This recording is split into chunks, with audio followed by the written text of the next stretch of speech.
नमस्कार बालमित्रांनो, कसे आहात? मजेत ना? मागील तासिकेमध्ये आपण संत तुकाराम व संत चोखामेळा यांचे अभंग व त्यांनी केलेला उपदेश आपण जाणून घेतला. समजलं ना सर्वांना? तर मग मुलांनो, आज आपण संत शेख महम्मद यांनी समाजाला काय उपदेश केलाय ते आपण ओव्यामधून जाणून घेऊया. चला तर मग पाहूया संतवाणी ही कविता ओव्या अभंग.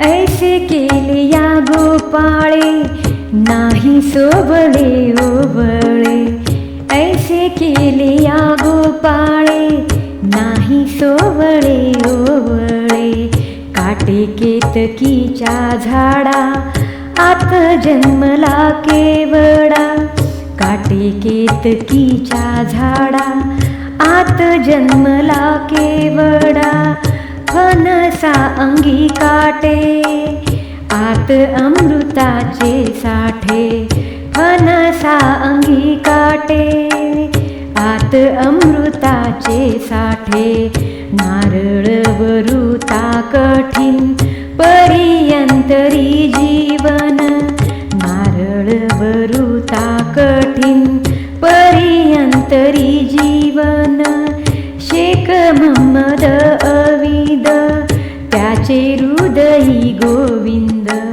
शेख महम्मद अविद त्याचे हृदयी गोविंद. संत शेख महम्मद यांना निसर्गातील चराचरामध्ये परमेश्वराचे अस्तित्व जाणवते. श्री संत शेख महम्मद म्हणतात की या अखिल सृष्टीची निर्मिती करताना परमेश्वराने सोवळेओवळेपणा दाखवलेला नाहीये. सृष्टीची निर्मिती करताना परमेश्वराने प्रत्येक निर्मितीला चैतन्याचा बहर देऊन साकारले आहे.